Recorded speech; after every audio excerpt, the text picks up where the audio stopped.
You're listening to an Ono Media podcast. Hey everyone, and welcome back to the Into the Dark podcast. I'm your host, Payton Moreland. Thank you so much for being here. Please engage with this episode. Go leave a comment on Instagram. Any engagement supports the show, and I would really appreciate it. For my 10 seconds today, it is Garrett's birthday. It's Garrett's birthday today. He's gonna go play golf. I'm going to go to the gym, and then we're going to do dinner. We're going to watch a movie at home. Garrett's very nonchalant king, and he doesn't love being celebrated. So we don't do parties or anything like that. We just do a good little night at home and in. He loves watching movies together. So that's what we're going to do. Also, Garrett and I don't really do like gifts for each other all the time for every holiday. So I don't have anything for him other than just like a note and stuff. I don't know if anyone was even wondering that. And I don't know why I felt the need to say that. But I did. All right. So that is my 10 seconds today. If you haven't yet, please go over to Instagram and wish Garrett a happy birthday. He's 31. Sheesh. He's old. I'm just kidding. If you're older than 31 and listening to this, it was a joke. All right, you guys, I love you. And let's get into the episode. Trigger warning, this episode includes discussions of pregnancy loss, so please listen with care. Now, there are a few things that are guaranteed for everyone, no matter what. Everybody who's alive today was born, and then everybody dies. There is no escape from that. But when a new baby is born, you're usually not thinking about death. You're picturing all of the years that they have ahead of them, growing up, getting a sense of who they are, and maybe even becoming a parent for themselves. But today, I'm telling a story of a woman who gave birth, and that set a chain of events in motion, which all ended with her murder. So let's get into it. This woman's name was Laura Abarca. And she lived in Wichita, Kansas, where she had a close relationship with her family and her neighbors. Laura was a hard worker too. She was a first-generation immigrant who came to the United States as a teenager. And afterward, she held low-paying jobs from the age of just 16 years old. While she was working full-time, she also made her way through high school and then community college. It sounds exhausting, but no matter how tired she was, Laura was always a warm person who got along well with others. And she needed that kind of personality because in 2008 or so, when she was about 19 years old, Laura worked at a local steakhouse. Now, eventually, she moved on from that job and got a position at Chipotle instead. But if you've ever worked in customer service or in any kind of restaurant job, you know how important it is to get along with the people and seem friendly. And that's who Laura was. She was working at another restaurant in 2015, which is how she met a man named Manuel Gonzalez. He also worked at the same restaurant.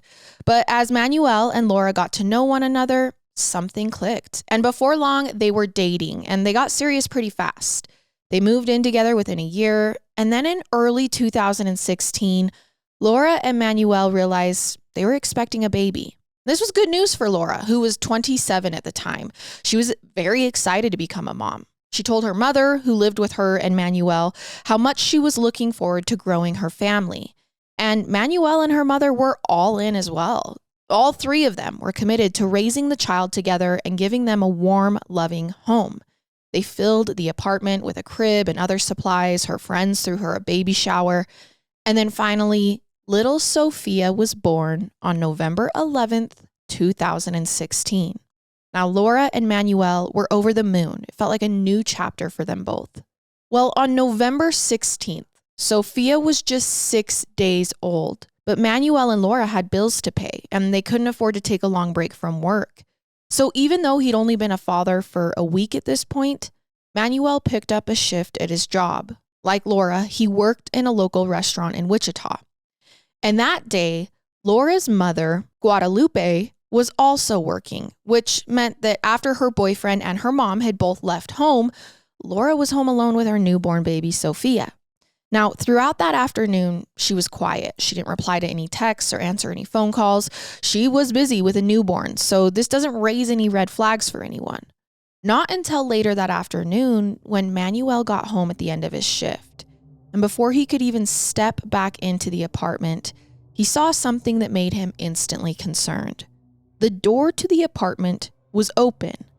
Now, Manuel never left without locking it up behind himself. And he knew that Laura also wouldn't leave the door open, and neither would Guadalupe. So something was very wrong. He rushes inside and he finds Laura lying on the couch. She was covered in blood and there was a visible gunshot wound on her forehead. Laura wasn't breathing or moving, and it was clear that she was beyond saving. Laura, who had just given birth a week earlier, was dead. Now, of course, right away, Manuel's next move was to check on his brand new daughter to see if she was okay.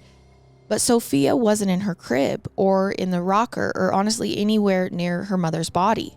She wasn't in the apartment at all. Little Sophia had gone missing.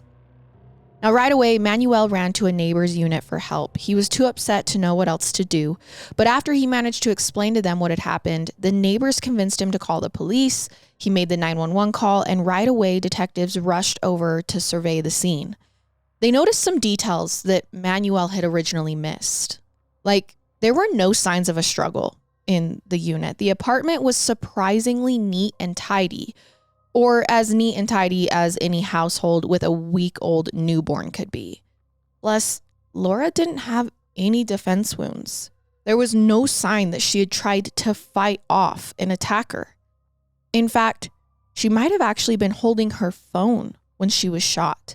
It was lying right near her body. So this told police a few things. Perhaps Laura knew her killer. She might have let them in the apartment willingly.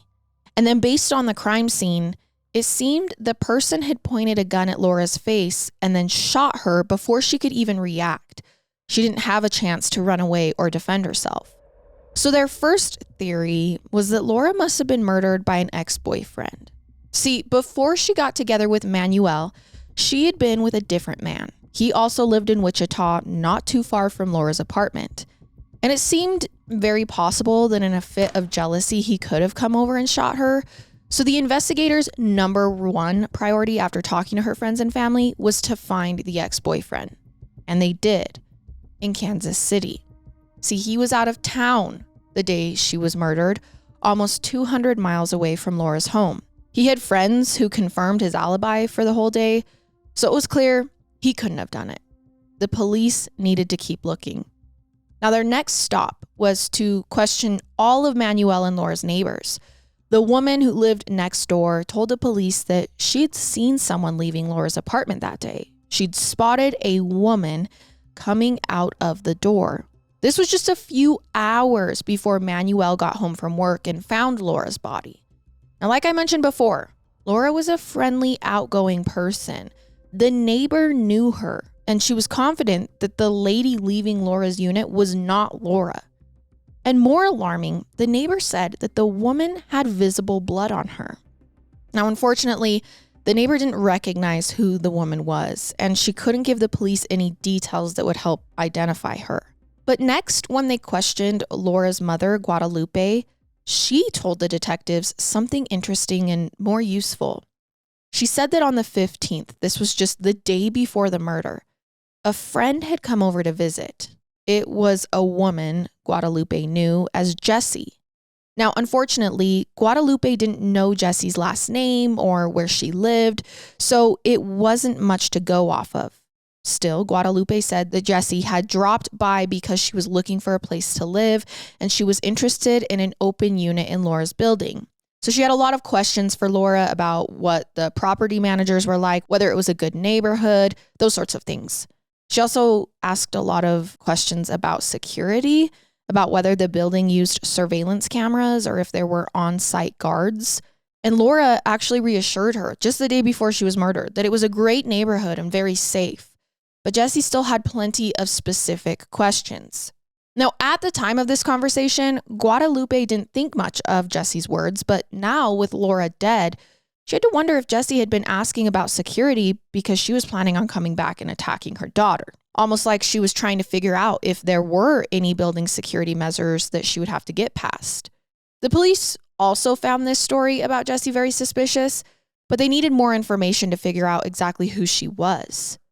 Well, they had one more big clue, and it's something I mentioned earlier. The police had Laura's phone. They collected it from the crime scene. And when they pulled digital records from it, they saw that Laura had been exchanging WhatsApp messages with a woman, Yesenia Sesmas. And in those conversations, Yesenia had told Laura that she was planning to come over and visit on November 15th. This is the exact same time when Guadalupe said Jessie was there. And even more alarming, she talked to Laura about visiting again the next day, meaning this woman had plans to come to the house the day Laura was murdered. Now, Yesenia was 34 years old, and she had been friends with Laura for a very long time, almost a decade. They met while they were working together at the same restaurant. It was the steakhouse I mentioned earlier. And even after Laura moved on to a different job and Yesenia moved out of state, the two of them stayed in touch. I mean, by 2016, Yesenia lived in Dallas, Texas. That was more than 350 miles away from Laura's home in Wichita. But still, the two of them texted and sent WhatsApp messages regularly. They talked on the phone about relationship problems, money issues, everything. As it turned out, Yesenia and Laura had similar lives, and it was easy for them to relate to one another. And toward the beginning of 2016, they realized they had one more thing in common. They both became pregnant at about the same time. Laura was expecting baby Sophia, while Yesenia learned that she was going to have her second son. She already had a little boy, and now he was about to have a baby brother. But tragically, Yesenia's younger son was never born. She lost him in a miscarriage. And after this, Yesenia was devastated. She didn't know how she could go on. In fact, she didn't even tell any of her friends or family members what had happened. It was too painful to even talk about the pregnancy loss. The only person she opened up to about her miscarriage was Laura. So far as everyone was concerned in Yesenia's life, she was still pregnant. And she kept up the lie for months. She bought all of the supplies she would need as a new mother, including a crib, a car seat, lots of clothes and diapers. She even let her friends throw her a baby shower. She told everyone, including her boyfriend, that her son was on the way. And weirdly enough, Yesenia never wore a fake belly or anything that made her look pregnant. She did sometimes stick her gut out, but it wasn't very convincing, especially as the months went on. She was still pretty thin, even while she was supposed to be 7, 8, and 9 months pregnant. At least one of her coworkers believed she was lying about the pregnancy and came forward publicly to say as much. But other than that one person, most of Yesenia's loved ones just went along with it. Maybe they were uncomfortable calling her out on that lie, or perhaps they had a hard time accepting that Yesenia would fake something so serious and elaborate and go so far to fake it. Every day she bragged to her friends about how she felt the imaginary infant kicking, or how her back hurt because of all the weight she was gaining. And everyone sort of just nodded and agreed with what she was saying. But as her due date got closer, Yesenia realized she was going to have to go to even more extreme lengths to keep the fantasy alive. She needed to bring home an actual baby. And I know you know where this is going, but she could only think of one way to do that by her due date. She needed to steal someone else's newborn baby. Now, before long, Yesenia found the perfect target, a friend of hers who she could attack and then kidnap a child from. And her chosen victim wasn't Laura. There's the twist. It was another woman she knew, Adriana Portillo. See, Laura and Adriana were friends, and Laura knew that Adriana had 2 children, a 3-year-old and a 10-year-old, both girls, and she was also pregnant, expecting her 3rd. And apparently, Yesenia thought that she could get the unborn baby from Adriana and maybe steal her other daughters too.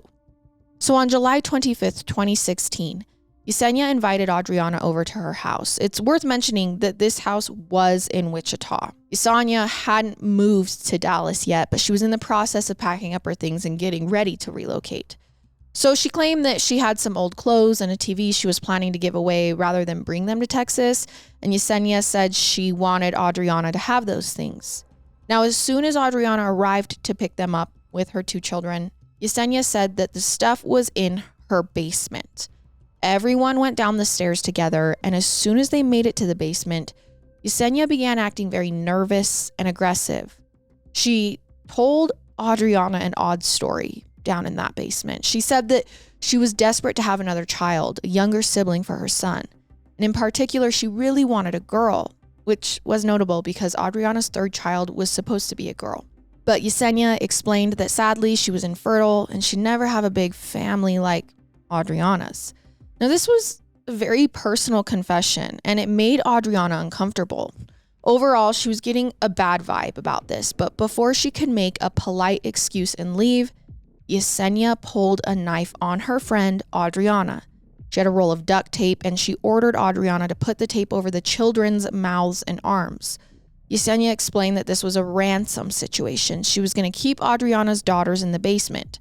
And if Adriana ever wanted to see them again, she needed to give Yesenia $10,000.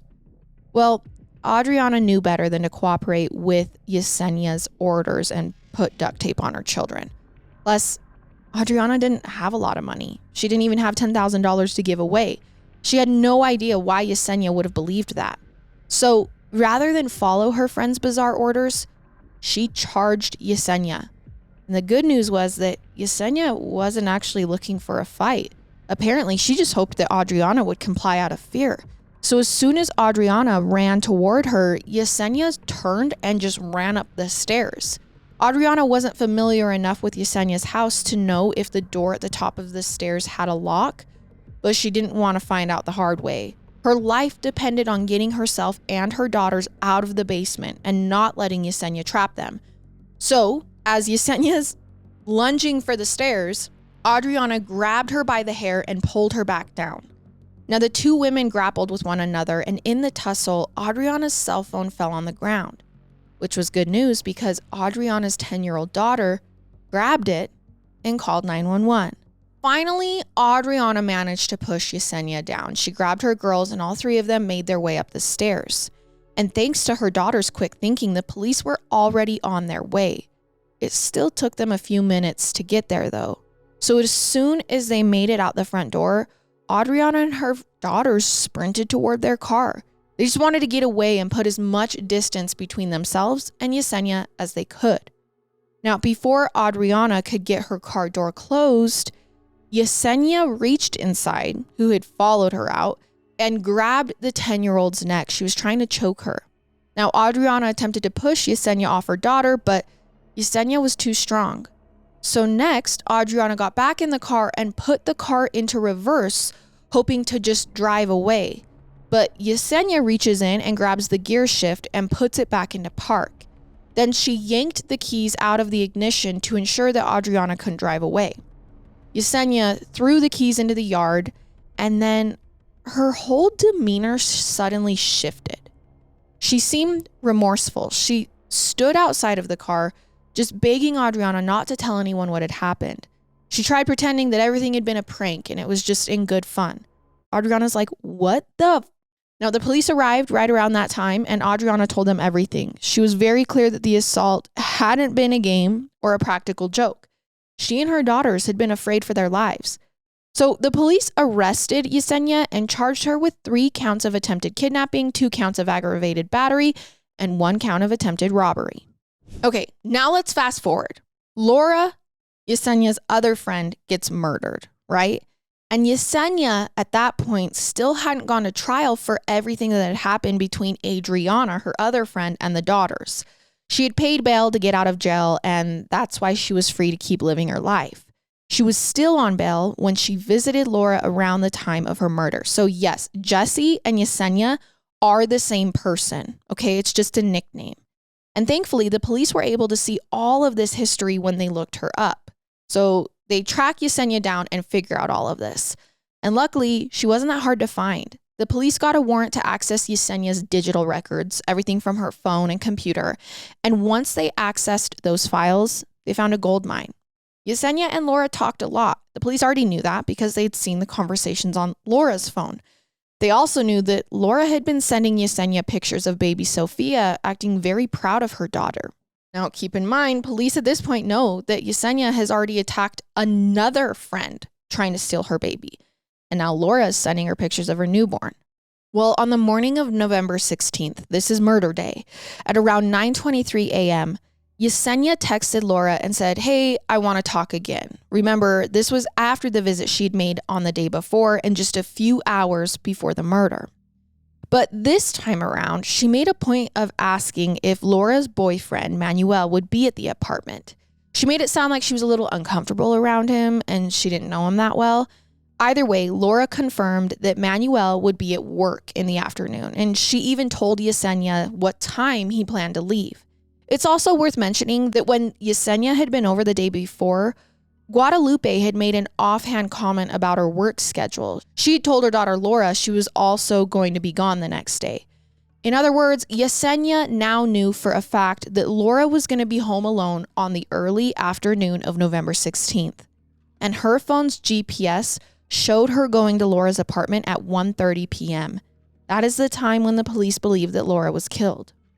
Except after the murder, as police are looking through these phone records, they discover that Yesenia kept texting Laura. She was sending little check-in messages like she wanted to confirm she was okay. Maybe she was trying to make it look like she didn't know that Laura had died, but she also texted her boyfriend after the murder and specifically told him she had just given birth. And she sent him pictures that were supposedly of their new baby. Except, of course, as you know, this wasn't Yesenia's baby. These were pictures of Sophia, her friend Laura's baby. She was actually forwarding the same photos Laura had sent her earlier. And in at least one case, she photoshopped her face over Laura's in a picture of her holding Sophia. Now, not long after Yesenia told her boyfriend about her alleged baby, she began driving home. And I don't know how her boyfriend reacted when she showed up at the front door with a newborn baby. He must have suspected something, given what a bad job she'd done at faking this entire pregnancy. But the truth is, we don't actually know how he reacted. I do know the police were still able to trace her phone signal, and it said she was in her house in Dallas, Texas. She hadn't skipped town or tried to flee the country. She just went home. So as soon as the Wichita police pulled all this information, they contacted some officers in Texas and asked them to help them catch a kidnapper and killer. All of this happened really fast. Around 4:40 a.m. on November 19th, 3 days after the murder, a SWAT team surrounded Yesenia's house. They were cooperating with the local police and with 25 FBI agents who'd been assigned to the case. So this was a huge team working to rescue baby Sophia. And as soon as they were set up and ready to go, the SWAT team forced their way through Yesenia's front door. Now, Yesenia's home was very small, and once the officers opened the door, they could actually see directly into the bedroom. Yesenia and her boyfriend were in bed, and there was a crib right next to it. It looked like all of them had been asleep, but of course, now that the officers were pouring into the house, Yesenia and her partner both woke up. The team members told Yesenia and the man not to move, and in the meanwhile, they looked into the crib, and there was a baby inside of it. The SWAT officers grabbed the child and safely took her out of the room before dealing with the two adults. And as soon as she realized what was going on, Yesenia surrendered peacefully. She didn't resist arrest. The officers let her boyfriend go because he didn't seem to have any idea what was going on. And thankfully, the team soon determined that the baby hadn't been hurt. In fact, it looked like Yesenia had been taking pretty good care of her for the past 3 days, as though she really was treating her like her own daughter. The authorities did a DNA test to confirm the child's identity, and afterward, they gave baby Sophia back to her father, Manuel, and her grandmother, Guadalupe. So now that Yesenia was in custody, the police questioned her. I mean, obviously, we know why. We know the motive. She had already tried to do this with one friend, but they wanted to know how she could do this to one of her oldest friends.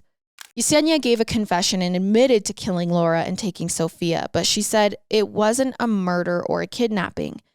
Instead, Yesenia tells police that Laura's homicide was just an accident and that she was supposed to have baby Sophia because before Laura's death, Yesenia had adopted her. Supposedly, she and Laura had spoken in the past about how Laura wasn't ready for motherhood. In fact, as Yesenia told it, Laura didn't even want her baby. She'd gotten pregnant other times before now, and each time she'd allegedly chosen to get an abortion. This time around was a little different. Laura chose to keep the child, but only because, according to Yesenia, Laura wanted a son. She was hoping for a little boy. And when Laura realized that Sophia was a girl, she decided she didn't want the baby anymore. And since Yesenia had had her miscarriage around that same time and Laura learned the baby's sex, the two of them made a plan. Laura would give birth and then give the child to Yesenia to raise as her own. Okay, I'm already shaking my head. But according to Yesenia, things didn't go as planned because shortly after Sophia was born, Laura dropped a bombshell on Yesenia and said she didn't want to give her baby away after all. Yesenia admitted to the police that she didn't take the news well. She was so desperate for a baby for so long. The thought that she was going to lose Sophia pushed her over the edge. As soon as she heard the news, she grabbed her gun and drove hundreds of miles to Laura's house. But according to Yesenia, she'd never actually planned to hurt Laura. She just wanted to scare her into handing her daughter over, like they had originally agreed. She hoped to wave the gun in Laura's face, threaten to kill her without actually following through on it, and then take Sophia for herself. So to be clear, according to Yesenia, she was still planning on kidnapping the child. It's a very serious crime, but not to murder. She didn't want to murder her friend Laura. Anyway, Yesenia's story went that she came over to Laura's apartment, and just like she'd planned, she pulled out the gun, pointed it at Laura's forehead, and told her to hand Sophia over. But while she had the muzzle pointed at her friend, it discharged on accident. She shot her friend at point-blank range, killing her without meaning to. And as Yesenia told it, she then panicked, grabbed baby Sophia, and drove all the way home. Okay, Yesenia. Now, in spite of that story, Yesenia was charged with first-degree murder, kidnapping, and aggravated interference with parental custody. Now, remember, first-degree murder does mean premeditated murder, so they aren't believing her story. Now, of course, that was all on top of the outstanding charges from the previous incident with Adriana.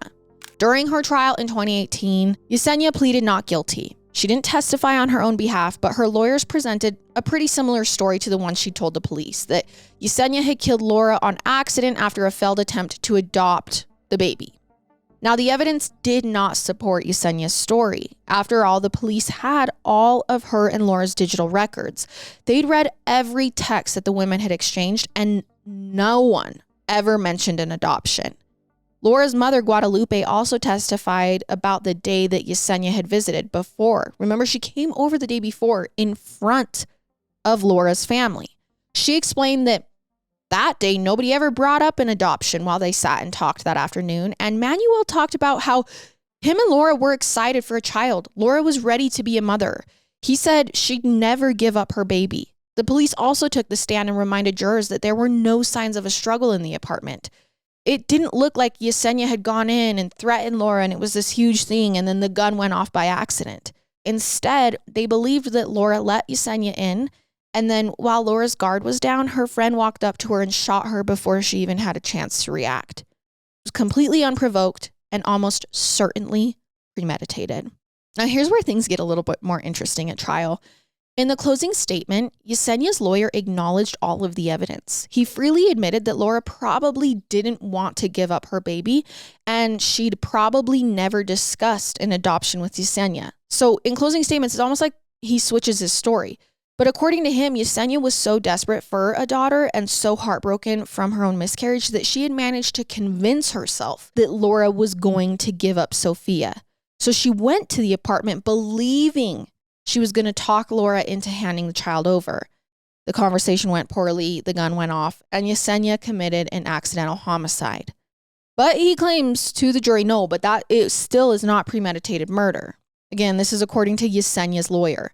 Well, after they heard all of the testimony, the jury decided that they weren't convinced. They found Yesenia guilty of all 3 charges, kidnapping, murder, and interference with custody, and they sentenced Yesenia to 55 years in prison. So that's the end of Yesenia's story, but it wasn't over for Manuel, Guadalupe, and Sophia, who all now had to move forward without Laura in their lives.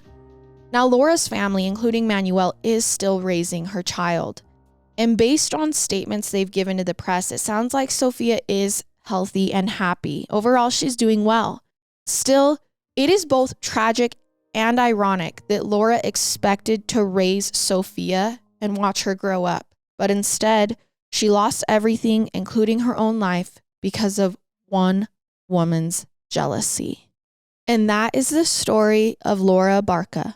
Thank you guys so much for going into the dark with me today, and I will see you on next week's episode. Goodbye.